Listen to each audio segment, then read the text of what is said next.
अस्सलाम वालेकुम। Lecture 21 start हो गया जी हमारा कैफ 1 का।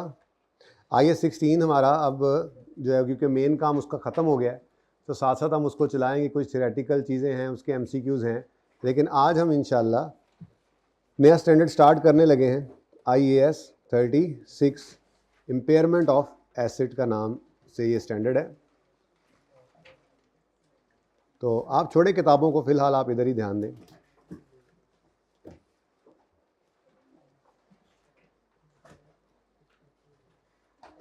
इम्पेयरमेंट जैसे नाम से ही जाहिर है, ये भी एसिड की वैल्यू में कमी ही है, लेकिन ये एसिड की वैल्यू की कमी जो है, ये लाइक डेप्रिसिएशन नहीं है। डेप्रिसिएशन तो ये है कि हर साल आपने एसिड की वैल्यू कम करनी है क्योंकि वो इस्तेमाल हो रहा है और फ़ायदा दे रहा है, और हर साल डेप्रिसिएशन होनी ही होनी है। इवन आपने कल क्लास जिन्होंने ली थी उनको पता होगा, वैसे दुख ही हो रहा है, अभी भी आधी क्लास है तकरीबन, कि मैंने कहा था आउटपुट मेथड ऑफ डेप्शन जो है सिर्फ उसमें डेप्शन रुकती है अगर एसिड रुका हो, वरना तो straight line, reducing balance, sum of year हो तो एसिड चाहे आइडल भी पड़ा हुआ है डेप्शन तो जारी रहती है। तो डेप्रिसिएशन तो हर साल आनी है, लेकिन इम्पेयरमेंट जो एसिड की वैल्यू के अंदर कमी है वो हर साल नहीं आती, बल्कि वो किसी न किसी हादसे की वजह से आती है। वो हादसा किसी भी किस्म का हो सकता है।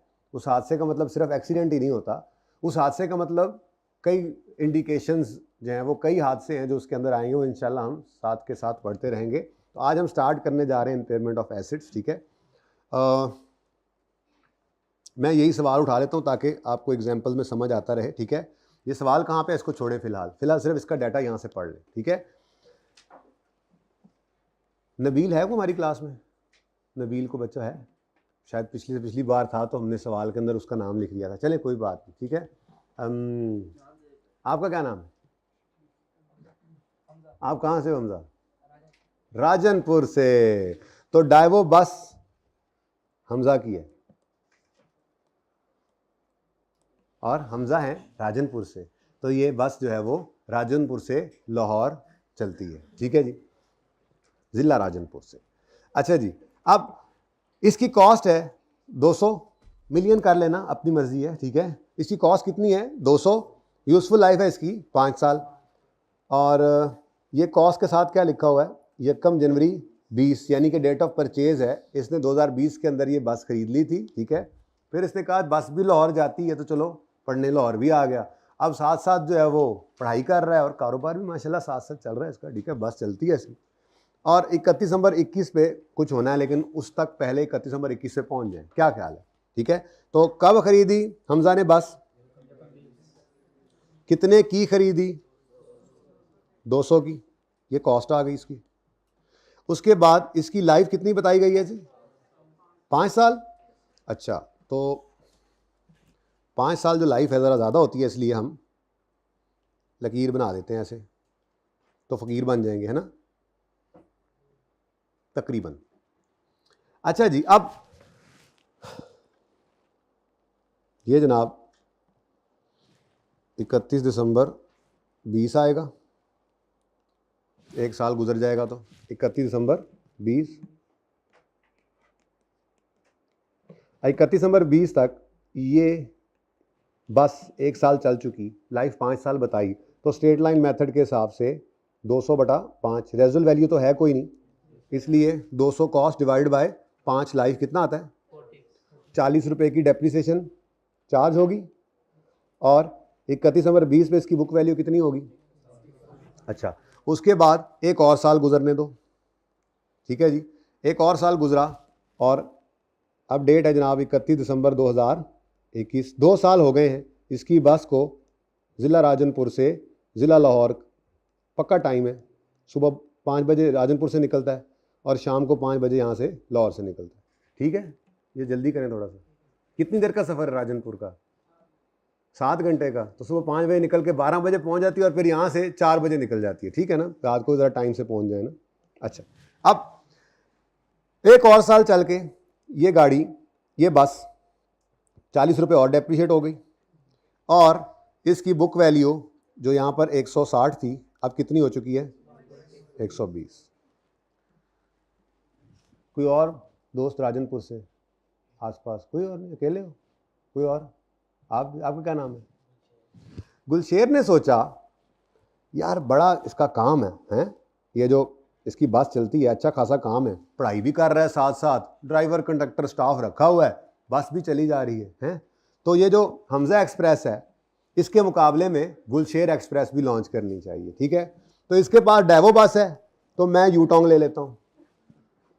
और गुलशेर ने 31 दिसंबर 20 पर यूटोंग ले ली।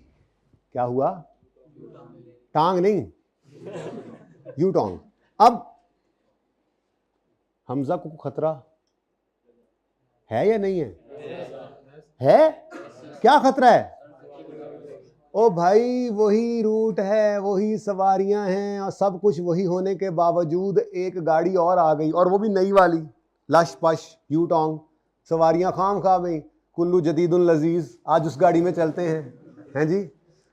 तो हमजा को 31 दिसंबर 21 की शाम को खड़े होकर एक खतरा लाहक हो जाएगा।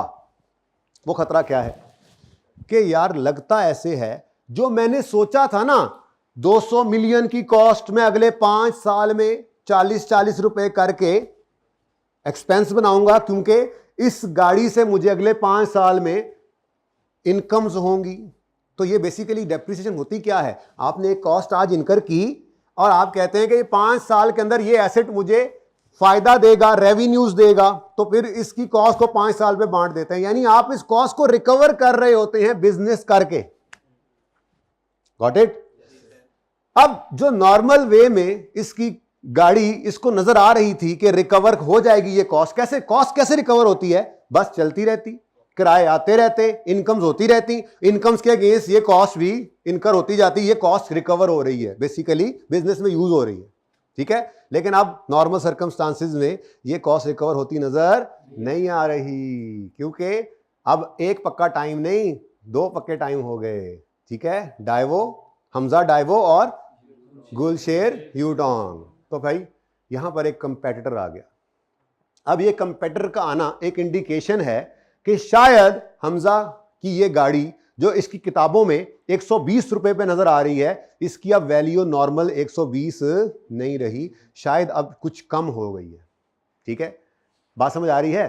तो इस दिन हम इस खतरे के पेश नजर अपनी इस हमजा, अब हम हमजा के अकाउंटेंट हैं, ठीक है? तो हमने हमजा की इस बस को इंपेयरमेंट टेस्ट से गुजारना है। वो क्या है वो भी समझाता हूं, पहले थोड़ी सी लॉजिक समझ लेना, ठीक है? इंपेयरमेंट टेस्टिंग हमने किस दिन करनी है? 31 दिसंबर 21 पे। क्यों करनी है? कंपेटिटर आ गया है। ये काम ऐसे नहीं था कि इधर भी कर रहे होते हैं बाद में भी करते रहेंगे। ये इंपेयरमेंट टेस्टिंग सिर्फ तब होगी जब कोई इंडिकेशन हो इंपेयरमेंट की, और इंडिकेशंस कई हैं, मैं पढ़ाऊंगा इंशाल्लाह। फिलहाल सिर्फ एक इंडिकेशन आपको बताई एग्जाम्पल के तौर पे। कंपेटिटर का आ जाना ये एक इंडिकेशन है कि अब आपका वो एसेट उस तरह से शायद फ्यूचर में कैश फ्लोज जनरेट ना कर सके जैसे आप लोगों को लग रहा था बगैर कंपेटिटर की मौजूदगी के आपके इस एसेट से कैश फ्लोज आते हैं। बात समझ आई?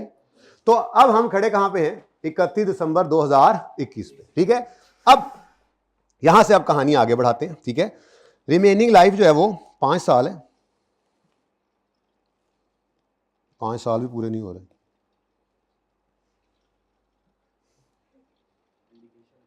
क्या इंपेयरमेंट की? अल्लाह के वाले भाई, ठीक है जी। अब 20-21 गुजर चुका था, 22-23-24 अभी बाकी है, ठीक है? यहां पे खड़े हैं, यहां पे खड़े होकर अब हमने इंपेयरमेंट टेस्टिंग करनी है। इंपेयरमेंट टेस्टिंग के अंदर क्या करेंगे अब ये समझिए। मेरा एक सादा सा सवाल है आपसे, कोई भी एसेट अगर हमारे पास है तो उससे हम कितनी तरह के फायदे ले सकते हैं? मिसाल के तौर पे भाई आपके पास एक मुर्गी है, ठीक है? उससे आप कितनी किस्म के फायदे ले सकते हैं? गोश्त पका लें, ज़िबा पहले कर लेनी है, ठीक है ना? हाँ, ज़िबा करें और गोश्त पका लें, और उसको ज़िबा ना करें, उसको रखें, दाना दाना डालें, उसको पालें, उसके अंडे आए उनको बेचें, ये भी एक फायदा है। क्या ख्याल है? भाई ने एक भैंस रखी हुई है, ये भी एक एसेट है। IS 41 आप जाके पढ़ेंगे इंशाल्लाह FAR 2 में, वहां पे ये बायोलॉजिकल एसिड कहलाते हैं, बिल्कुल ये भी एसिड है, ठीक है? तो भाई ने जो भैंस रखी हुई है, भाई इस भैंस से भी या गाय से भी 2 तरह के फायदे ले सकते हैं, ये भी एक एसिड है। मसलन उसको आज ही कसाई के हाथ बेच दें या खुद ज़िबा करके, यानी कि उसका गोश्त आज ही खा लें, उसको आज बेच दें, उसको आज बेच दें कसाई के हाथ, या उसको रखें, एक मुलाजिम भी रखें, वो पट्टे पुट्ठे डाले, वो खिदमत खातिर करे, दूध निकाले, ये दूध बेचे। तो दो तरह के फायदे एसिड से आ रहे हैं, या उसको आज ही बेच दें या उसको रखें, यूज करें। यूज करेंगे तो फ्यूचर में कुछ खर्चे होंगे, दाना दूना डाल रहे हैं भाई, पट्टे पुट्ठे डाल रहे हैं भाई, तनख्वाह दे रहे हैं मुलाजिम को, ठीक है, कुछ खर्चे होंगे और फिर उससे कुछ इनकम्स भी होंगी। ऐसे ही हमारे हमजा भाई हैं, इनकी डेवोबस है, ये डेवोबस भी एक एसेट है। इस एसेट से भी इनको 31 दिसंबर 21 में खड़े होकर, यहां खड़े हैं हमजा भाई, ठीक है, 31 दिसंबर 21 में खड़े होकर इनको दो तरह के फायदे ये बस दे सकती है। कौन से? आज ही बेच दें या उसको अगले 3 साल इस्तेमाल करें, इस्तेमाल करके उसको बेचें। सही है? तो यहां पे खड़े हैं और ये डेट है जनाब हमारी इंपेयरमेंट टेस्टिंग की, ठीक है। इंपेयरमेंट टेस्टिंग हम यहां पे करेंगे, चेक करेंगे कहीं हमारा एसेट इंपेयर तो नहीं हो गया। इंपेयरमेंट टेस्ट लगाएंगे, हो भी सकता है नहीं भी हो सकता, यानी सवारी इतनी ज्यादा है कि हमारा भी नसीब हमें मिलता रहेगा और गुलशेर को भी सवारियां मिलेंगी, कोई मसला नहीं होने वाला। बस पहले बहुत ज्यादा प्रॉफिट्स अकेले हम कमा रहे थे थोड़े से, बस वो बांटे जाएंगे। तो इंपेयरमेंट टेस्टिंग जिस दिन हमने करनी है उस दिन हमने सबसे पहले अपनी गाड़ी से आने वाले मैक्सिमम पॉसिबल फायदे देखने हैं, जो कि 2 हैं। ये बस हमें 2 तरह से फायदा दे सकती है, या आज ही बेच दें, क्या करें जी, आज ही बेच दें। तो आज ही बेचेंगे तो बाजार में उसकी क्या होगी, फेयर वैल्यू, बोलो। लेकिन मिसाल के तौर पे ये बस अगर आज बेचने जाएंगे तो आपको तो कोई ग्राहक मिलना नहीं है, ठीक है। तो एक एजेंट है, ब्रोकर है, उसने क्या कहा हुआ है कि अगर आपने बस बेचनी हो तो आप मुझसे रब्ता करें, आपकी बस जितने की बिकेगी उसका 1% मेरा।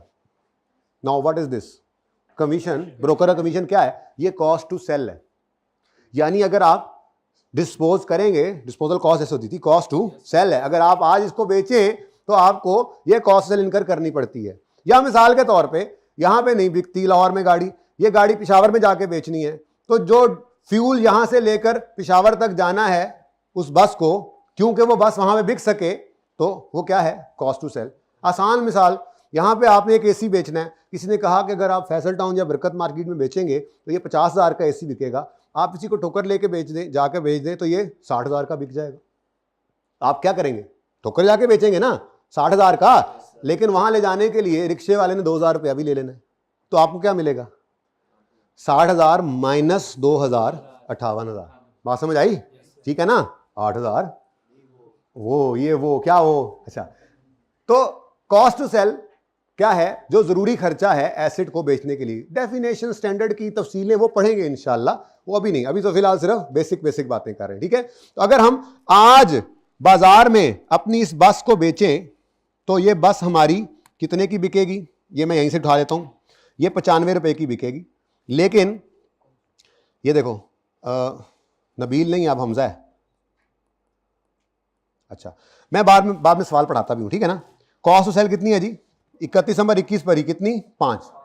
लेट्स से कमीशन हो सकता है, कोई भी चीज हो सकती है। कॉस्ट टू सेल की डेफिनेशन क्या है फिर बताऊंगा, फिलहाल सादा बात। तो आपको क्या मिलेगा, 95 नहीं, इसमें से -5 करके नेट में 90, ठीक है। तो फेयर वैल्यू, पूरी बात क्या है, fair value less cost to sell.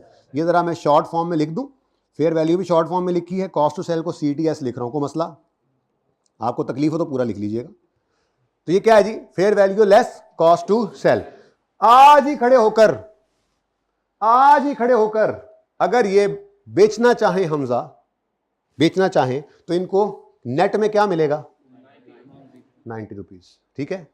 और अगर हमजा ये डिसाइड करें कि फ्यूचर में इसको चलाएंगे इस रूट पर, तो फ्यूचर में फायदा किस शक्ल में आएगा, सवारियां, कैश फ्लो, सादा गल करो, अकाउंटेंट ना बनो, सादा बात करो। अगर ये चलाएंगे इनको क्या फायदा आएगा, सवारियां बैठेंगी, किराया आएगा। लेकिन वो किराया, सवारियां बैठेंगी और किराया आएगा कब, जब बस चलेगी। तो बस चलने पर खर्चे भी होंगे, ठीक है, फ्यूल भी लगेगा, ड्राइवर है, कंडक्टर है, उनकी तनख्वाहें भी होंगी, टोल टैक्स वगैरह भी होगा, रिपेयर मेंटेनेंस भी होगी, ये सारे खर्चे खुर्चे भी होने हैं, ठीक है ना। अगर हमजा भाई ये फैसला करते हैं कि ये फ्यूचर के अंदर इसको चलाएंगे, तो फ्यूचर के अंदर चलाने से एनुअली हर साल 65 रुपए का कैश आएगा इनफ्लो, और हर साल उस कैश फ्लो को कमाने के लिए किराया, फ्यूल, लटरम पटरम वगैरह 20 रुपए हर साल होगा एनुअल। सवाल में गिवन है, सवाल में, ठीक है ना। तो इसका मतलब हर साल के एंड पर रखना, अगर खामोश हो तो 65 आना है, लेकिन उसके लिए 20 का खर्चा होना है, फिर 65 आना है, लेकिन 20 का आउटफ्लो भी है। 65 इनफ्लो हो, इसके लिए 20 का आउटफ्लो भी है। बात समझ आ रही है। और तो और जब 5वें साल का एंड होना है, तो हमजा ने पहले से सोच के रखा हुआ था ना कि इसको 5 साल यूज करेगा, तो एंड पे बिकना भी है, तो एंड पे बिक कर कितना कैश आएगा, सवाल ने वो भी बताया कि cell proceed of selling asset eight and. अब 3 साल चलाकर अगर बेचेगा तो यही बस 10 की बिक जाएगी, जरा सस्ती होगी, जाहिर है और पुरानी होगी ना, ठीक है। और उस वक्त कॉस्ट टू सेल कितनी होगी, ठीक है। तो 10 - 2 कितने मिले, यानी मैं यूं कह सकता हूं कि 10 और 2 -2 8, ये भी आ जाने। क्या ख्याल है, अगर मैं डिब्बे डुब्बे बना दूं, डिब्बे डुब्बे, तो नेट कैश फ्लो कितना है। डिब्बा सही बना नहीं, डिब्बे में डिब्बे में केक होता है ना, ये दूसरा डिब्बा सही नहीं बना, ये तीसरा डिब्बा लेट्स से ये भी सही नहीं बना, इनको मिटा लिया, प्यारा करते हैं इनको, ठीक है। सर प्यारे से क्या ताल्लुक, वैसे ही ज़रा आंखों को अच्छा लगेगा, जहन में रह जाएगा, ये फिर नहीं बनया, इन्हें सही ड्रामा पड़ेगा जी। अच्छा जी, ये क्या है जी, 45,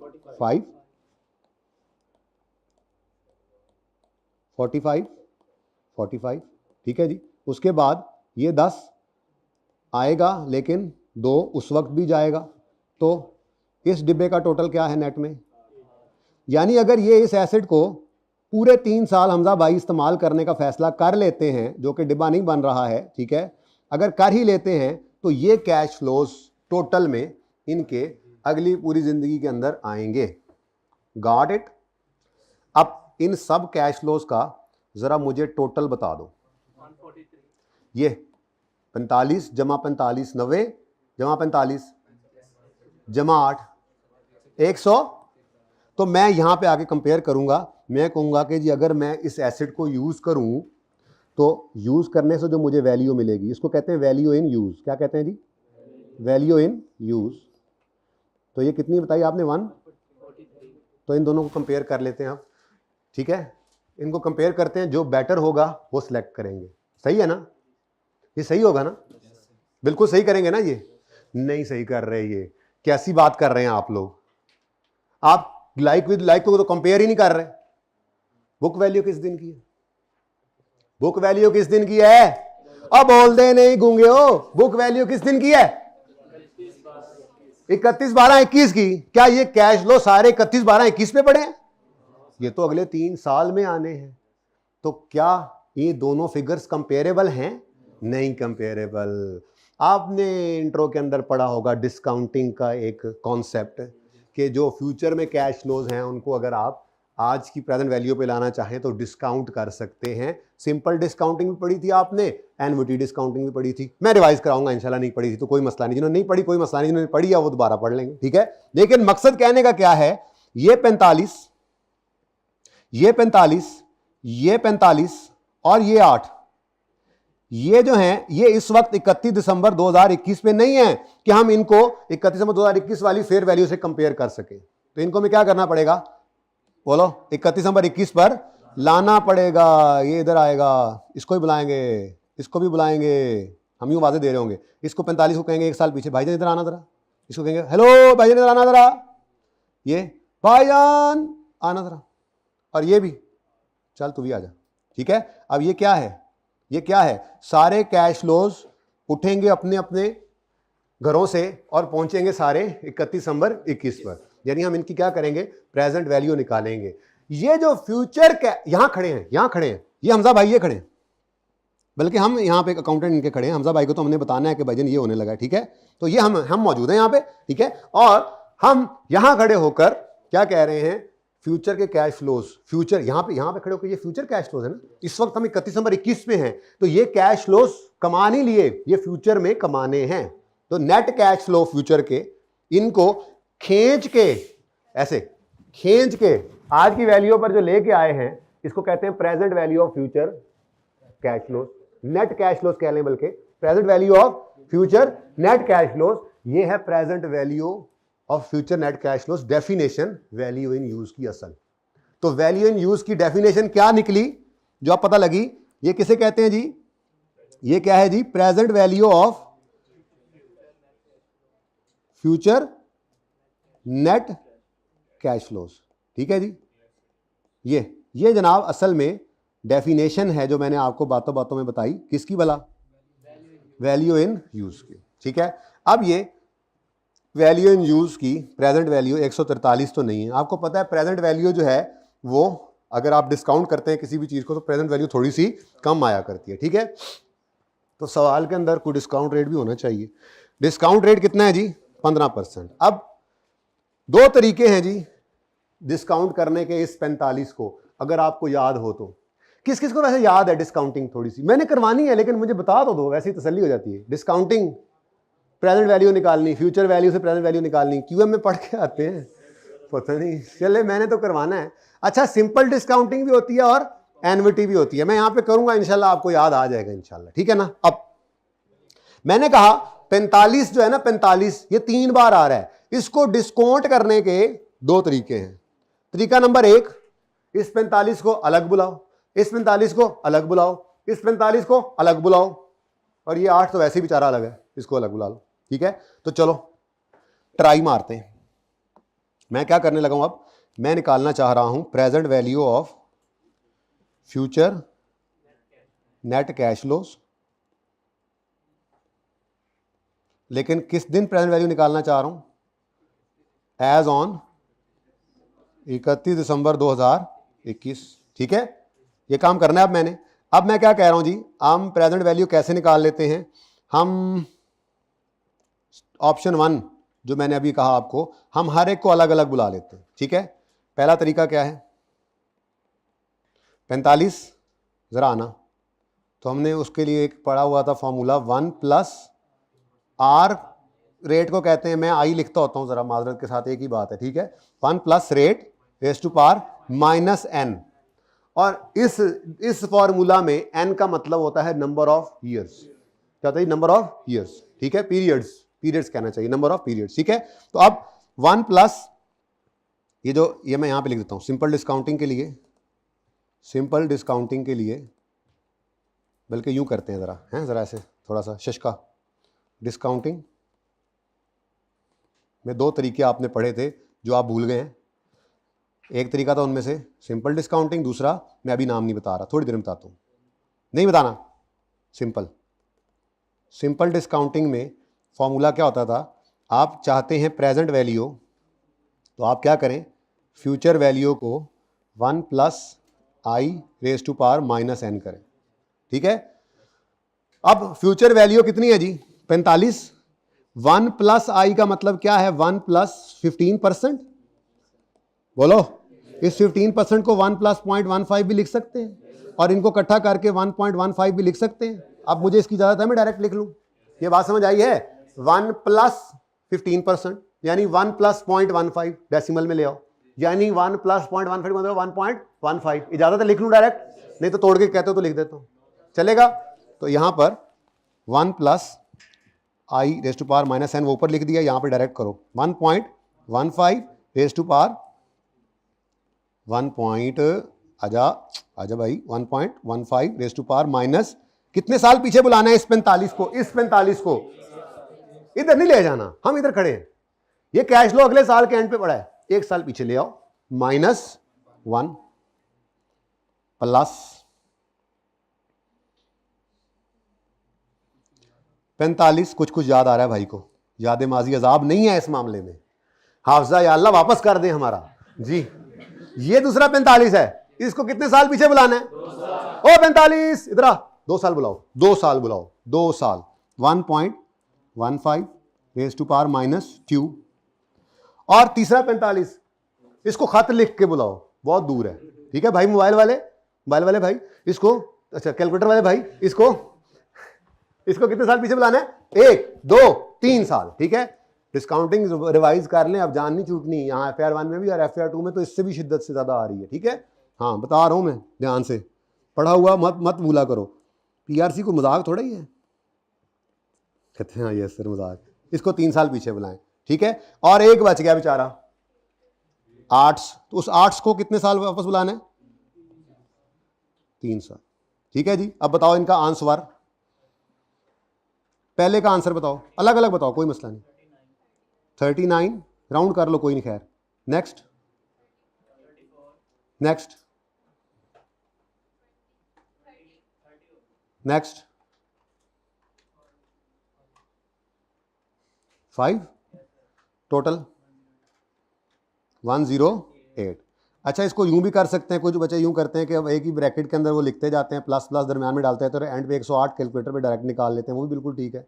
मैं तो सिर्फ आपको बताना चाह रहा हूँ, ठीक है। यूं ही कर लेते हैं बच्चे, 45 × 1.1 प्लस दूसरा प्लस तीसरा प्लस चौथा, और एंड पे एक ही बार कैलकुलेटर से आंसर मांगते हैं तो 108 दे देता है वो, ठीक है। एक और ऑप्शन हमारे पास मौजूद है, वो क्या है?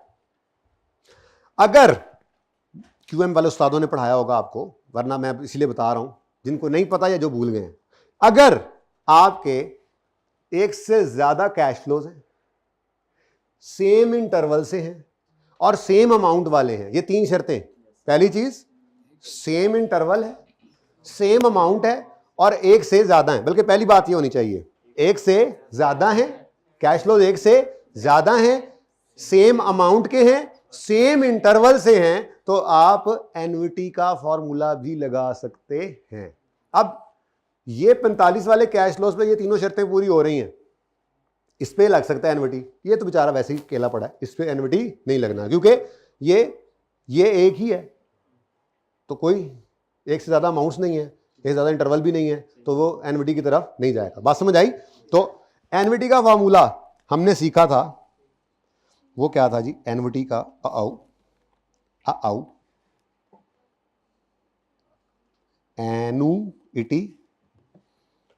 एनुइटी का फॉर्मूला क्या था जी? कोई किसी को याद हो?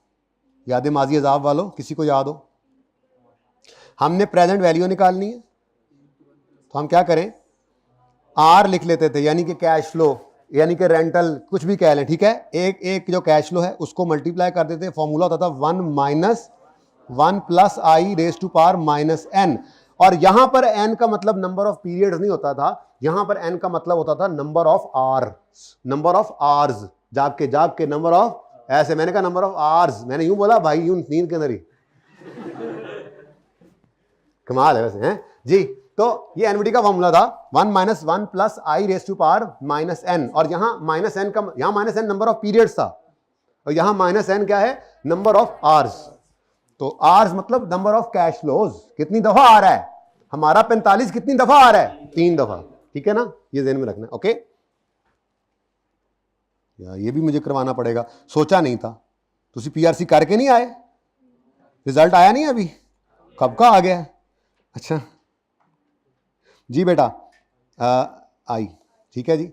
ये क्या है हमारा फॉर्मूला एन्युटी का, इसको अप्लाई करते हैं। यानी अगर हम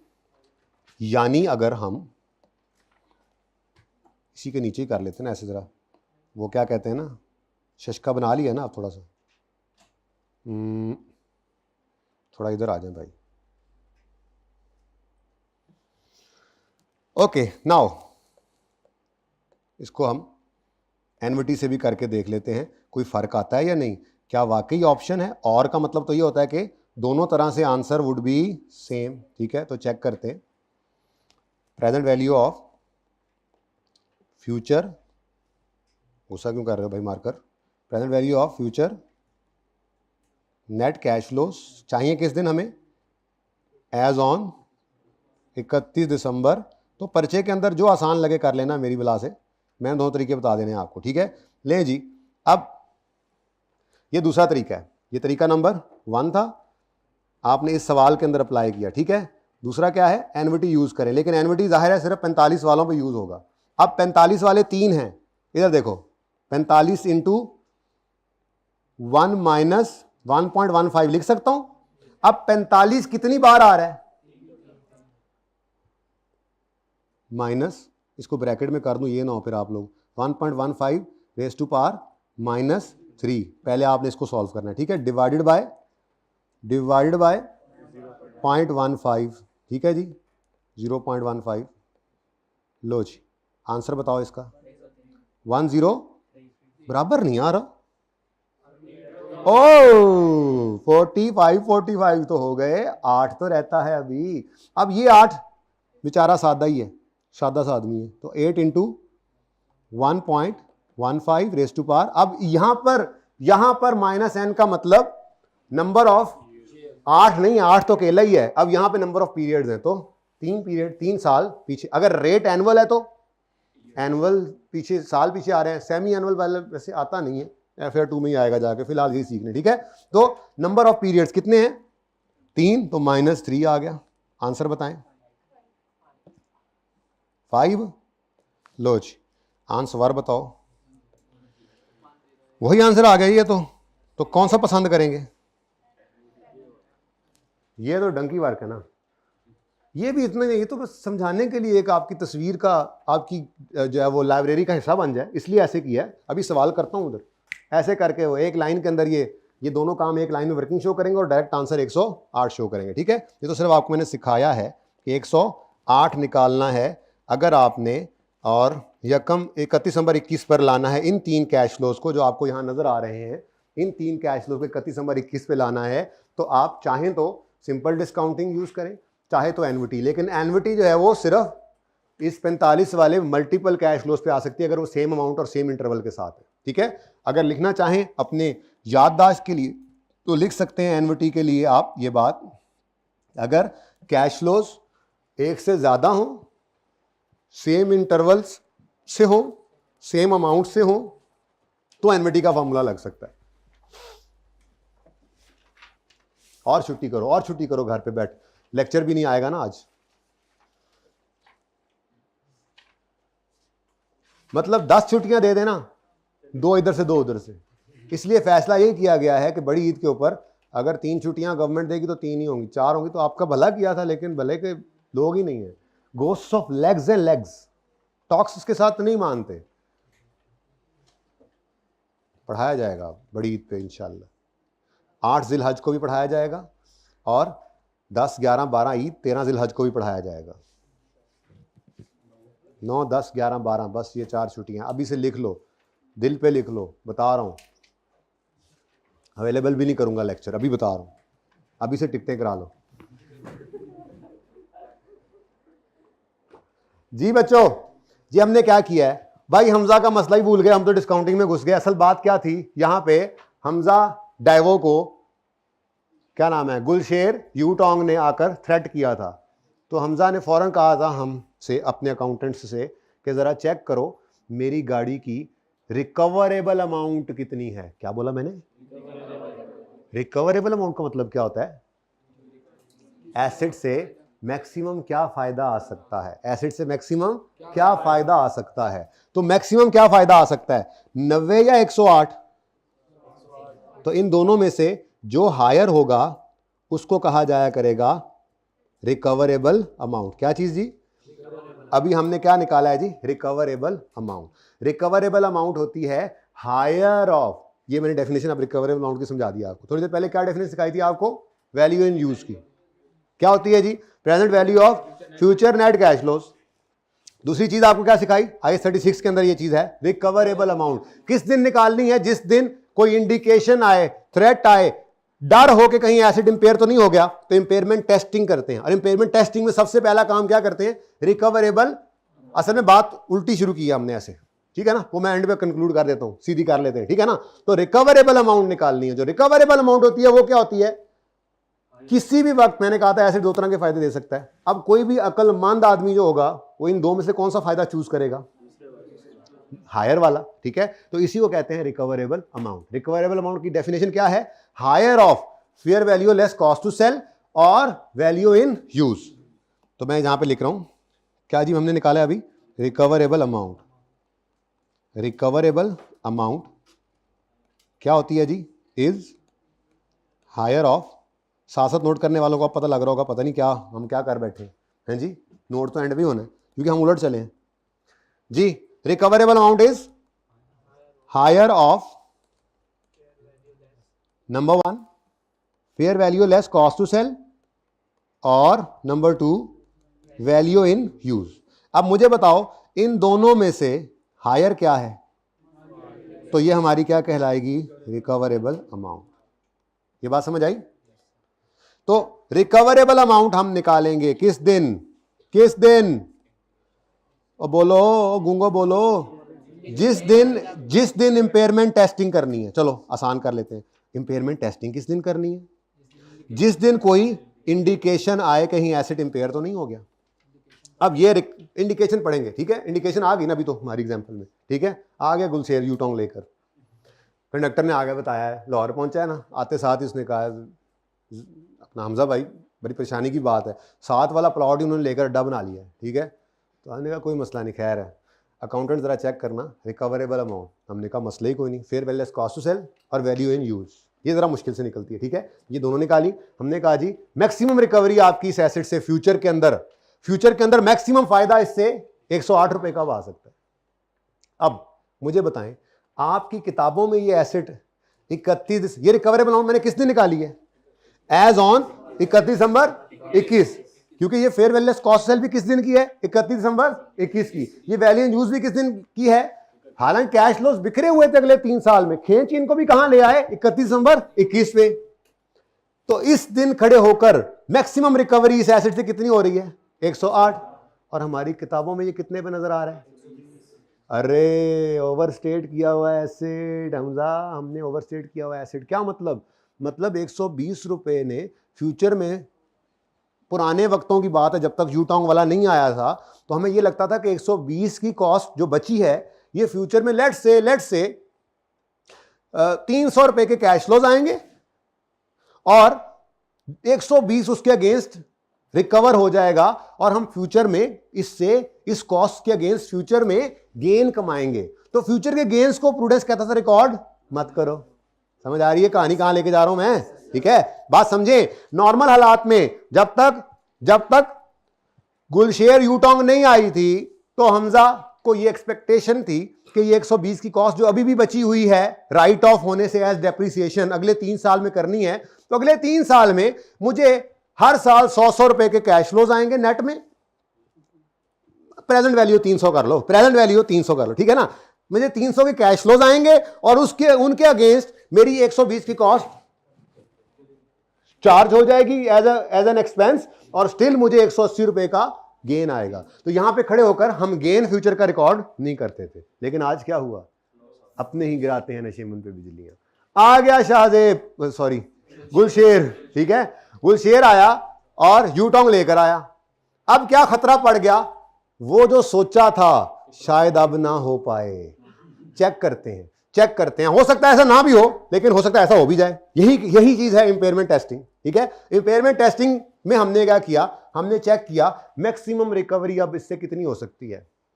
अब जो पहले 300 सोचा हुआ था अब वो बात नहीं रही, हुण अगलियां गल्लां नहीं रही, क्योंकि अब सवारियां बंट गई। वो मैं पहले भी कहा है कुल्लू जदीदुन लजीज, आते थे शौक से नवी गड्डी से बह जाएंगे, तो सवारियां तो कम होनी है अब अगले 3 साल में, ठीक है। मार्केट में शेयर बट गया, अब शेयर आ गया, कंपटीटर भी अपना शेयर लेगा सवारियों का, उसका भी अपने ताल्लुकात है, ठीक है, तो वो भी उसके भी जानने वाले उसकी गाड़ी में बैठेंगे, सारे के सारे राजनपुर वाले को हमजा के दोस्त तो नहीं है, तो इसके भी होंगे। तो इसका मतलब जो फ्यूचर में सोचा था अब वो होता नजर नहीं आ रहा, इसलिए तो इंपेयरमेंट टेस्टिंग की। जब टेस्टिंग की तो पता लगा कि मैक्सिमम जो मर्जी कर लें, जोर लगा, आज बेचे तो फिर तो वैसे ही कुछ नहीं मिलना, यूज करके भी बेचें तो 108 रुपए मिलने। अब एक चीज जो हमारी किताबों में अभी 120 की कॉस्ट पड़ी है, कह सकता हूं, क्योंकि 40 और 40 80 की कॉस्ट तो हमने एक्सपेंस आउट कर दी ना। अब एसेट की बची हुई कॉस्ट कितनी है जो भी एक्सपेंस आउट होनी है, 120। यानी हमारी किताबों में एक कॉस्ट अभी 120 की पड़ी है, फ्यूचर में इस कॉस्ट से हमें फायदा कितना आना है, तो इसका मतलब फ्यूचर में लॉस है। लॉस इसको कहते हैं ना, आपने खर्चा किया 120 और उससे फायदा हुआ 108, तो क्या है, एक्सपेंस कॉस्ट 120 और इनकम या रेवेन्यू 108, तो फ्यूचर में क्या होता नजर आ रहा है, लॉस। तो फ्यूचर के लॉस को पूर्ण कॉन्सेप्ट क्या कहता था, आज ही रिकॉर्ड करो, क्या करो।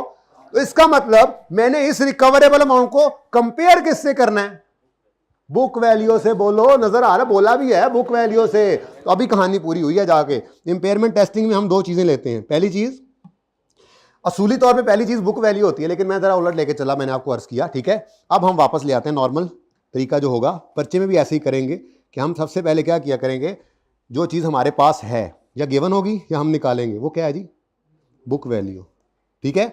बुक वैल्यू कितनी है जी, 120। इसके बाद हम कहेंगे जी ये किताबों में तो 120 का है, मैक्सिमम ये 108 रुपए फ्यूचर में रिकवर करके दे सकता है, ठीक है। तो इसका मतलब हमारा एसेट ओवरस्टेटेड है। क्या है जी, फ्यूचर में हमें क्या होता नजर आ रहा है, लॉस। इस लॉस को आज ही रिकॉर्ड करना है। लॉस की अमाउंट कितनी है, 12। तो ये 12 का लॉस जो है, इसको डेप्रीसिएशन नहीं कहते, इसको इंपेयरमेंट लॉस कहते हैं। क्या कहते हैं जी, इंपेयरमेंट लॉस, ठीक है। और ये अब 3 स्टेप्स बन गए। स्टेप 1 में हम क्या किया करेंगे, स्टेप 1 में हम बुक वैल्यू निकालेंगे जो मैंने एंड पे रखी, ठीक है जी। स्टेप 1 बुक वैल्यू निकालेंगे। स्टेप 2 रिकवरेबल अमाउंट निकालेंगे, ठीक है। वो रिकवरेबल अमाउंट कैसे निकलेगी, इन दो में से हायर। तो इसका मतलब ये दोनों चीजें भी हमें या तो देगा या निकालनी पड़ेंगी, ठीक है। तो higher of fair value cost sell और वैल्यू इन यूज करेंगे। इनमें से हायर रिकवरेबल अमाउंट बनेगी, उसको कंपेयर करेंगे स्टेप 1 वाली बुक वैल्यू से। अगर बुक वैल्यू ज्यादा है, रिकवरेबल अमाउंट कम है, मतलब किताबों में एसेट ज्यादा पे पड़ा है, फायदा इससे फ्यूचर में कम आना है, तो इसका मतलब impairment loss is, impairment loss है, ठीक है। तो स्टेप 3 में हम इंपेयरमेंट लॉस निकालेंगे और उसके लिए हम करेंगे क्या, हम क्या करेंगे, हम इस दिन खड़े होकर स्टेप 3 में हम देखेंगे अगर बुक वैल्यू बड़ी है रिकवरेबल अमाउंट से, तो इंपेयरमेंट लॉस इज, ठीक है, इंपेयरमेंट लॉस है, ठीक है। अच्छा, अगर इंपेयरमेंट लॉस है तो फिर इंपेयरमेंट लॉस की जर्नल एंट्री भी होनी चाहिए। जर्नल एंट्री भी इज, सही है। अब जर्नल एंट्री क्या होगी, बहुत टफ एंट्री है, अगर ध्यान नहीं देंगे तो मैं बता रहा हूं मारे जाएंगे, ठीक है। तो प्लीज जरा ध्यान से देख लें जर्नल एंट्री इसकी जो होनी है, ठीक है। वो जर्नल एंट्री क्या होनी है,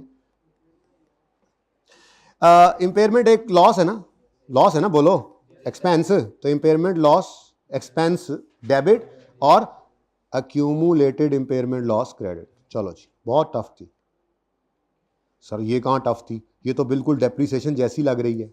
हाँ जी, एंट्री तो बिल्कुल डेप्रीसिएशन एक्सपेंस जैसी ही निकली, ऐसे ही आप डरा रहे थे हमें, ये तो कुछ भी नहीं है। यानी बात तो सारी खत्म हो गई, इंपेयरमेंट का स्टैंडर्ड तो खत्म हो गया, रिवर्सल होता है एक इंपेयरमेंट का, वो पढ़ाना है बस।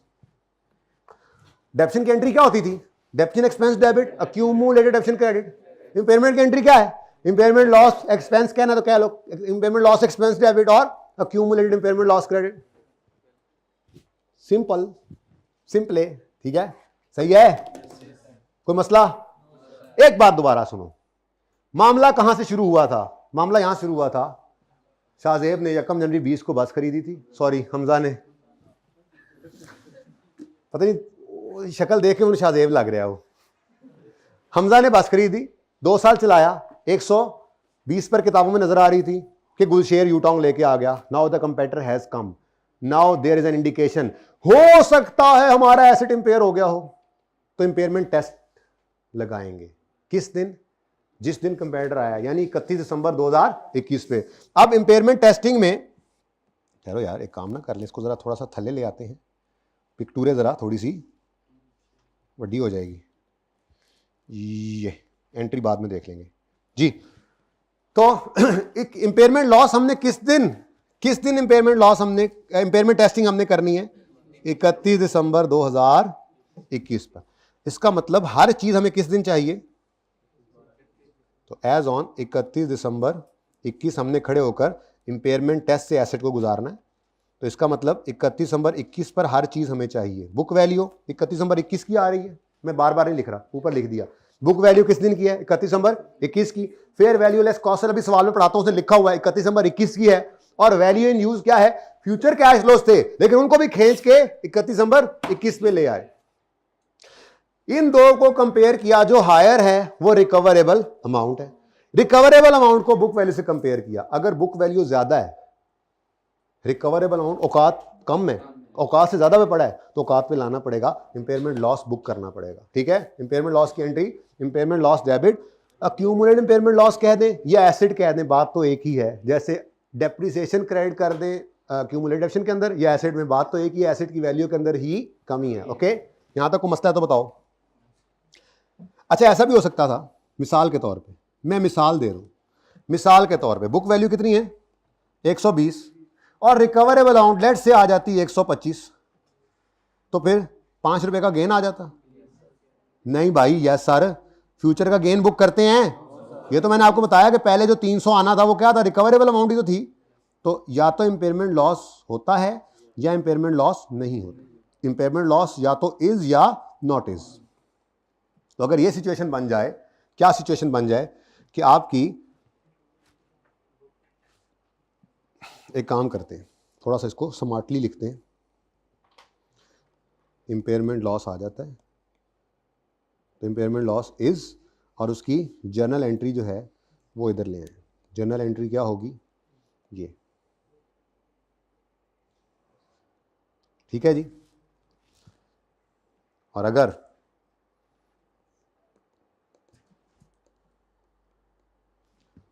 अगर अगर अगर अगर बोलो बोलो, अगर नहीं अगली बात बोलो। अगर तुम ना बोली जाओ, अगर नहीं ना, मगर भी नहीं बोलना ना, बोलो ना, बोलो, मैं जो चाह रहा हूं वो बोलो ना, आज बोल दो। अगर, हाँ, अगर बुक वैल्यू ज्यादा नहीं है, कम है रिकवरेबल अमाउंट से, तो there is no important loss. This is important loss, very important loss. अच्छा, इंपेयरमेंट लॉस, अगर इंपेयरमेंट लॉस नहीं है तो इंपेयरमेंट लॉस की जर्नल एंट्री भी नहीं होगी। तो बुक वैल्यू अगर कम है, फ्यूचर में एसेट उससे ज्यादा फायदा देता नजर आ रहा है, तो फ्यूचर का गेन तो हमने कभी भी रिकॉर्ड नहीं किया, तो impairment loss not is, impairment loss नहीं है। अगर नहीं है तो जर्नल एंट्री भी नहीं। ठीक है जी, got it? Not got it? अभी भी किसी ने नो बोला, छेड़ते हो मुझे, हैं, तंग करते हो मुझे जी। ये है जी आपका कॉन्सेप्ट इंपेयरमेंट का। सर ये जो हमने 10 रुपए का बेचा है, ये हमने साल के शुरू में बेचे, ये तो हमने मतलब साल के एंड में बेचा है, तो 4 साल हमने बेचा है, हमने बेचा है, ये फैसला बेटा हमने नहीं करना, ये फैसला हमजा करेगा। ठीक है, हमजा कहता है मर जाऊंगा पर नहीं बेचूंगा, नहीं बेचूंगा, मेरी भी कोई इज्जत है, मेरा भी कोई नाम है। नुकसान, कई कई कई ऑर्गेनाइजेशंस लॉस मेकिंग प्रोडक्ट को भी चला रही होती हैं, रहना चाहती हूँ, मैं रूट कैसे छोड़ दूं? ये कल का छोकरा आके मुझे चैलेंज कर रहा है, लॉस है तो लॉस सही, दूसरे रूट्स के ऊपर प्रॉफिट भी तो आ रहा है, तो लॉस होता नजर भी आ रहा है। भाई लॉस अगर वो बेच देता फिर तो कहानी खत्म हो गई थी ना, एसेट पड़ा है। ये बड़ा इंपॉर्टेंट क्वेश्चन था भाई का।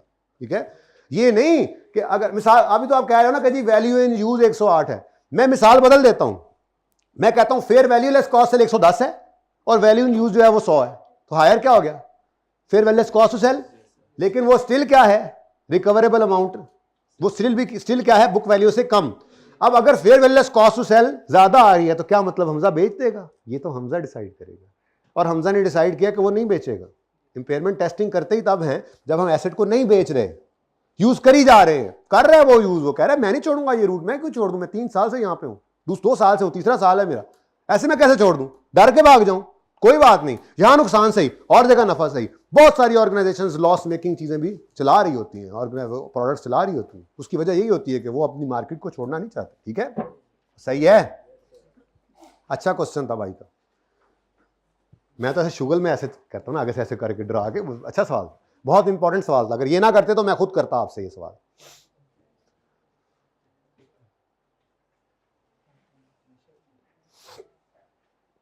अब बताओ, आज की छुट्टी बनती थी? करवा दो भाई आज वाला भी अपलोड, बुलाओ उनको। उस्ताद तो फिर उस्ताद होता है ना बेचारा, क्या करे, जैसे आप लोग माँ बाप को रोज फ्रॉड लगाते हो, उनको पता होता है फ्रॉड लगा रहे हैं। ऐसी मुझे भी पता है, आके भी सोए हुए हैं फ्लैट में। तुम बात कर लो पहले, छोड़ो हम बाद में पढ़ लेंगे। कर लो बात, कर लो कर लो कर लो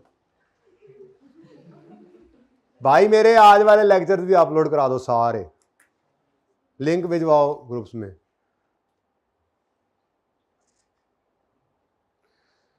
लेकिन फायदा नहीं होगा इससे, आपके मुकाबले में वो कभी नहीं आ सकते। या तो लेंगे नहीं, या लेंगे ऑनलाइन में तो डबल स्पीड पे ले रहे होंगे, जो लेवल अंडरस्टैंडिंग का आपका बनेगा उनका नहीं बनेगा। ठीक है, रेट लेकर आएंगे, सुबह आते साथ हजम भी नहीं होगा और अगला काम शुरू हो रहा होगा, तो it would be very difficult for them. ये अल्टरनेटिव नहीं हो सकता। ऑनलाइन वाले तो एक तरतीब से चल रहे हैं ना ऑनलाइन में, फिजिकल वाले जब ये हरकत करते हैं तो उस्ताद तो मजबूर है बेचारा, उसको पता है कि मेरे बच्चे हैं, अब क्या करूँ उनका। बच्चे तो बच्चे हैं, अकल के कच्चे हैं, उनको पता ही नहीं है कि उन्हें अपने फ्यूचर के साथ जो खिलवाड़ किया है छुट्टियाँ करके।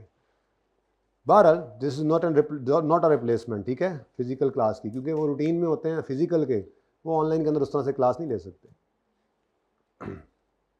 चलो सानू की, हाँ जी सानू कैसी थे, आ गए हैं स्टूडेंट जी। जी बिल्कुल, किताबों में इसी सवाल का नोट बना लेते हैं। क्या ख्याल है, क्या ख्याल है? सवाल तो ये हो ही गया है वैसे यहाँ पर। अब दूसरा सवाल जो है ना वो मैं अगला शुरू करूंगा। अब ये सवाल यहीं पे कर लेते हैं ताकि जब जब जरूरत पड़े तब तब हम इसकी ज़ियारत कर लिया करें सवाल की। ठीक है, अब मैं करता हूं आपके लिए यहाँ पर 31 नंबर 21 पर एक नोट बनाता हूं। क्या करता हूं जी? नोट हो या फिर नोट नहीं बनाना? नहीं को मसला है इसमें? यहां तक जो पढ़ाया को मसला है? तो जो मैं अब जो मर्जी करूं मैं, नोट बनाएंगे, बिल्कुल बनाएंगे। लो जी, बिजनेस का नाम है हमजा लिमिटेड। और गुलशेर ना लिख देना, गुलशेर का हमारे से कोई लेना देना नहीं है फिलहाल। हमजा के अकाउंटेंट हैं, ओके। उसकी किताबों के अंदर ये डेवो नजर आ रही है, उसकी किताबों के अंदर ये काउंटिंग हो रही है, और हमजा की किताबों के अंदर ये नोट बनने लगा है फी ई का। लो जी पहला सवाल यहां, ताकि मैं कॉपी पेस्ट करके इसमें ऑप्शन भी बता दूं और फिर ये हमारे यहां पर हिस्सा भी बन जाए, वक्त ज़रूरत सनद रहे और काम आए। जो छुट्टी के बाद आएंगे हैं ऑनलाइन वाले और लेक्चर लिए बगैर आएंगे और कहेंगे सर समझ नहीं आ रही, मैं कहूँगा ये देखो। क्या ख्याल है? तो शुरू करते हैं। नोट फ्रेश है ना? किस किस को नींद आ रही है? निकल जाए क्लास से। हाँ, किस किस को नींद आ रही है? कोई नहीं है, खत्म कहानी। अच्छा, कोई नहीं, ये सवाल पूरा मुझे करने दो एक बार, ठीक है ना? ये सवाल मुझे पूरा कर लेने दो, आज कर लेने दो मुझे जो मेरे दिल में है। उसके बाद अगला सवाल यही क्लास में बैठे हुए आप मुझे करके दिखा दोगे। बेहतरीन। मैंने वैसे होमवर्क देना था लेकिन आज हो जाए फिर। तो हमजा लिमिटेड बस, एक्सप्रेस नहीं, हमजा लिमिटेड। ये टेस्ट में जितना को इसका असर पड़ना है देख लेना, अभी क्या फर्क पड़ता है। अगर मिक्स होकर आए तो इम्पेयरमेंट में कोई जान नहीं होती। IAS 16 के साथ मिक्स होकर आए तो शुक्र किया करो, ऐसे एक आधा नंबर ही है मुफ्त का। और अगर अलग से सवाल आएगा तो 6-8 नंबर का सवाल होता है, फिर जरा डिटेल्स होती हैं। अभी हम इम्पेयरमेंट सिखाई है, 2 कुछ जरा इसको पक्का कर लें, पिटाई कर लें, कल का दिन भी इसकी पिटाई करेंगे। आज वैसे मैं इंशाल्लाह आखिरी आधे घंटे में वापस IAS 16 पे जाना है, क्योंकि ये ज़्यादा भी बदहज़मी करता है ना, नया टॉपिक ज़्यादा नहीं ना, ठीक है। तो अब ये इम्पेयरमेंट ही कल भी मैं लेके चलूँगा, इम्पेयरमेंट के इंडिकेटर्स वगैरह सिखाऊंगा, वैल्यू एंड यूज़ के अंदर फ्यूचर कैश फ्लो आते हैं, कैश फ्लो में क्या क्या आएगा, इस तरह की बातें करेंगे। शायद तीसरा दिन भी इसी पे लगा दूं। जब ये पक्का हो जाएगा फिर एक कॉन्सेप्ट है रिवर्सल ऑफ इम्पेयरमेंट, वो आ जाएगा। वो जिस दिन आएगा उस दिन ये टॉपिक खत्म हो जाएगा, ठीक है ना। उसके बाद एक आधा दिन फिर उसके ऊपर अगर जरूरत पड़ा तो 5वां लगेगा, वरना 4 दिन का टॉपिक। फिर उसके बाद अक्रूवल करके आप देखेंगे, अगर रिजल्ट में से कम दिन हुए तो मैं IAS 20 गवर्नमेंट ग्रांट या IAS 40 इन्वेस्टमेंट प्रॉपर्टी शुरू कर दूंगा, और अगर ज़्यादा दिन हुए तो IAS 23 शुरू कर देंगे। ये डिपेंड करता है, क्योंकि IAS 23 पे 8 से 9 दिन मुझे स्ट्रेट चाहिए, 8 दिन कम अज़ कम। कॉन्सेप्ट में ब्रेक आ जाए ना, थोड़ी सी भी, 2 दिन की भी ब्रेक मैं ब्रेक समझता हूँ, 1 दिन नहीं। तो अगर ब्रेक आ रही हो तो बहरहाल मैं देख लूँगा, वो मेरा मसला है। फिलहाल इधर देखो, notes to the financial statements. PPE का नोट बनाते हो ना आप? लो मिक्स होने लगा है सर, मिक्स हो गया था IAS 36 ना IAS 16 के साथ मिक्स हो गया आ गया था। क्या मिक्स होना है अभी देख लो, मिक्स तो हुआ पड़ा ये सारा। एसिड खरीदा था, डेप्रिशिएट कर रहे थे। अब बोलो और क्या मिक्स होना, हो गया मिक्स। अभी 31 दिसंबर के ऊपर खड़े होकर नोट बना लेते। तो नोट्स टू द फाइनेंशियल पूरा लिखना है पर्चे में, तो आपने फॉर द ईयर एंडेड पूरा आपने लिखना है। कौन से साल का बना रहे हो जी? 31 दिसंबर 2021। चलो ये मैं बाद में 22 भी कर दूंगा, फिर अगले साल की डेप्शन निकालनी, वो नई चीज़ है। फिलहाल ये पक्का कर लें, ठीक है। अच्छा मैं वैसे इस साल की जर्नल एंट्री ना पहले कर दूं, सारी सिर्फ 21 के साल की, 20 के साल की, 19 के साल, 20 के साल की जबानी करते हैं। 20 के साल की जबानी entry number 1 asset debit cash credit 200। Number 2 sir क्या रीवैल्यूड एसेट भी इंपेयर हो सकता है? सोहेल बड़ाइच क्या रीवैल्यूड एसेट भी इंपेयर हो सकता है? जी हां हो सकता है। तीसरे दिन वही होगा, अभी नहीं, अभी कॉस्ट मॉडल है, यानी कि रीवैल्यूएशन और इंपेयरमेंट भी इकट्ठा होगा, सब कुछ इकट्ठा होगा, ठीक है इंशाल्लाह। लेकिन बहुत आसान, मैं समझता हूं कि सबसे आसान टॉपिक FAR 1 का ये है। वैसे तो मैं हर टॉपिक में यही कहता हूं, उसकी वजह ये नहीं है कि मैं आपको जो है वो फिल्म करा रहा होता हूं। अकाउंटिंग है ही आसान। आपने I-16 पढ़ा है, कितना सुना था आपने? ये जो सुनते हो ना जहां से, वो असल में मतलब पास होने वालों से बात किया करो ना, वो आपको बताएंगे हाँ यार बंदा पास हो सकता है। तो I-16 कितना सुन के आए थे, मुश्किल है, आपने कर लिया नोट, आप बना पास पेपर पे आप ऑपरेट कर रहे हो, अभी और भी करते रहेंगे। नहीं है मुश्किल है FAR 1, आपका रोज आना मुश्किल है, ईद के बाद 2 छुट्टियां ना करना ये मुश्किल है, करना आसान है। रोज का काम रोज करो, छुट्टी ना करो, हर हफ्ते टेस्ट दो और पास होके जाओ, इतना ही सादा है ये। अब इसको खुद मुश्किल बनाते हैं, और खतर रास्तों से गुजर कर कभी पास तो लग गई थे रोजी, ना लगी थे रोजा, आपकी मर्जी है। अच्छा मैं ये कह रहा था कि एंट्रीज करें, asset debit cash credit debit debit accumulation credit, पहला साल ओवर। इस साल की एंट्रीज करवाने लगा हूं, किसकी? 21 की। 21 के साल में बुक वैल्यू की एंट्री करें, सिर्फ डेबिशन की एंट्री होगी, डेबिशन एक्सपेंस डेबिट अक्यूम डेबिशन क्रेडिट। अच्छा यूं करते हैं, तीनों साल की एंट्रीज कर लेते हैं, ये एडिशनल काम है। चुप कर जाओ, तो यार अजीब, वैसे कौम में ना अजीब कौम है, बंदा पढ़ा रहा है तो ये कहते हैं पढ़ना नहीं है।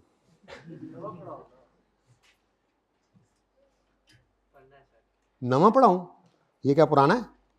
यहीं से गेम ऑन होनी है। फॉर द ईयर 31 दिसंबर 2020 पहली एंट्री 1 जनवरी 20 पर फरमाएं। एसेट का नाम क्या है? बस चलो PPE लिख देता हूं मैं, PPE डेबिट और 200। उसके बाद 31 दिसंबर 2020 पर, यहां से ना कॉन्सेप्ट क्लियर होता है बेटा, मैं एंट्रीज इसलिए करवा रहा हूं, ये शौक थोड़ा ही है मुझे पढ़ाने का, थोड़ा सा है वैसे, लेकिन ज़रूरत का ही पढ़ाता हूँ ना, जाहिर है इतनी तो गुंजाइश नहीं कि एक्स्ट्रा पढ़ाया जाए, क्योंकि हमारे सामने को पेपर मैंने तो बनाना नहीं है, तो जिसने पेपर बनाना है उसने बहुत सारा सिलेबस भी रखा हुआ है, माफ़ी वो नहीं देता, तो फिर हमारे पास तो लिमिटेड टाइम है, फजूल काम नहीं कर सकते हम, ज़रूरी काम करवा रहा हूँ। डेबिशन डेबिट एक्यूमुलेटेड डेप्रिसिएशन क्रेडिट कितने से? 40 से। लो जी पहला साल is over, now comes the दूसरा साल, और इंशाल्लाह फिर यहीं पे मैं आपको तीसरे साल की एंट्रीज करवाऊंगा। असल तो समझाएंगी आपको बात, लेकिन उससे पहले 2 साल की एंट्रीज होंगी तो समझ आएगी ना बात। फॉर द ईयर एंडेड 31 दिसंबर 2021। ये वर्किंग भी ना मैं इंशाल्लाह, ये वर्किंग इस तरह नहीं छोड़ेंगे, ये वर्किंग को भी मैं उसी फॉर्मेट पे ले जाऊंगा जो हमारा मेन फॉर्मेट है ना, डेट डिस्क्रिप्शन एसेट, उसी पे ले जाएंगे इंशाल्लाह, लेकिन अभी नहीं, अभी ज़रा सीख ले इसको, ठीक है, जान दे यार। फॉर द ईयर एंडेड 31 दिसंबर 2021 जी, खरीदने की एंट्री दोबारा कर लें, पागल हैं, डेप्रिशिएट तो करेंगे ना जी, पहले डेप्रिशिएट ही तो हुआ था, ऐसे थोड़े ही 120 के ऊपर पहुंचा था, पहले इस साल की डेप्रिसिएशन चार्ज हुई थी तो एसेट 120 पे आया था, तो पहले डेप्रिसिएशन की एंट्री होगी 31 दिसंबर 21, एंट्री वही होगी, depreciation expense debit accumulated depreciation credit 40 से, ठीक है। अब इस दिन गुलशेर हैज कम, गुलशेर आ गया है, Gulsher has come, so we have tested our asset for impairment and our asset was impaired, our asset was impaired, now we have to record this 12 रुपए का impairment loss so that our asset comes to its recover, अंग्रेजी छोड़ो, हमें impairment testing करने पर पता लगा हमारा एसेट 12 रुपए से वैल्यू लूज कर गया है, यानी फ्यूचर में ये लॉस आएगा। तो आज इंपेयरमेंट लॉस की एंट्री करो ताकि एसेट हमारा राइट डाउन होकर रिकवरेबल अमाउंट पे आ जाए। जैसे आप इंट्रो में पढ़ के आए ना, इन्वेंट्री के अंदर अगर कॉस्ट से एनआरवी लोअर है तो एनआरवी लॉस रिकॉर्ड करते थे, तो उसमें क्या कहा जाता था, किताबों में लिखा होता था कि आप एनआरवी लॉस रिकॉर्ड करो ताकि इन्वेंट्रीज राइट डाउन हो जाएं, एनआरवी पे आ जाएं। मिलता जुलता ही है, वो भी फ्यूचर का लॉस इन्वेंट्री का बुक कर रहे होते थे। इन्वेंट्री नहीं है, अगर कोई वो करंट एसेट था इन्वेंट्री, अगर ये नॉन करंट एसेट है ना पीपीई वगैरह, तो इसके अंदर इंपेयरमेंट का कॉन्सेप्ट है, उससे मिलता जुलता है, फ्यूचर का लॉस है। तो आपने इंपेयरमेंट लॉस जब बुक करना है तो इंपेयरमेंट लॉस से आपका एसेट राइट डाउन होकर 108 पे आना, भी दिखाता हूं 108 पे आएगा, ठीक है। तो इंपेयरमेंट लॉस की एंट्री क्या सिखाई है आपको? Very important thing is this के इंपेयरमेंट लॉस हर साल नहीं होगा, अगले साल फिर अगर कोई इंडिकेटर नहीं है तो कोई इंपेयरमेंट नहीं होगी, इंशाल्लाह अगला साल दिखाता हूं आपको, ठीक है ना। लेकिन डेप्रिसिएशन तो हर साल है, डेप्रिसिएशन तो आना ही आना है, यही तो फर्क है मेन। कल बच्चे ये पूछेंगे सर इंपेयरमेंट और डेप्रिसिएशन फर्क क्या होता है, तो मैं आज ही बता रहा हूं, ये फर्क होता है। डेप्रिसिएशन हर साल आएगी और इंपेयरमेंट सब सिर्फ तब जब इंपेयरमेंट टेस्टिंग पर, अच्छा जरूरी नहीं है इंडिकेशन आए इंपेयरमेंट टेस्टिंग करें तो लॉस हो भी सही, ये भी तो हो सकता है। तो इंपेयरमेंट टेस्टिंग हो और उसमें रिकवरेबल अमाउंट बुक वैल्यू से कम हो तो इंपेयरमेंट लॉस आएगा, वरना नहीं आएगा। अगले साल कोई इंपेयरमेंट, अगले 3 साल कोई इंडिकेशन ना आए तो बस कोई इंपेयरमेंट नहीं है। डेप्रिसिएशन अगले साल भी होगी, उससे अगले साल भी, और एंड तक होती रहेगी। Got it? तो what is the impairment entry? Important loss debit, accumulated important loss credit. Important loss होता है ना 12 और 12, ठीक है। लूस, ये वो क्या वो ये वो क्या, देख लेते हैं। ऑप्टियन है, ऑप्टियन, इंशाल्लाह मैं दोनों ऑप्टियन देता हूं आपको। फिलहाल तो मुझे जरा ये ऊंट रिक्शे में बिठा लेने दो एक बार। ओके, अब ये वाले साल का मैं नोट नहीं बना रहा, ठीक है। ओपनिंग लिखने हैं, आपको सिखाए हुए हैं, क्लोजिंग पिछले साल का अगले साल का ओपनिंग बनाना है, ओके। इजाजत है? तो नोट में जनाब ग्रॉस चार्टर्ड अकाउंटेंट आएगा जी स्टूडेंट, ओके। पीपीई आएगा भाई, कह रहे हैं नंबर भी बताओ फिर। नंबर 5 भाई ने आज कहा है, पीपीई का नोट आमिर भाई ने इशारा कर दिया है, करो जी पहले आप पार्ट 2 शुरू कर लो, साड़ी खैर।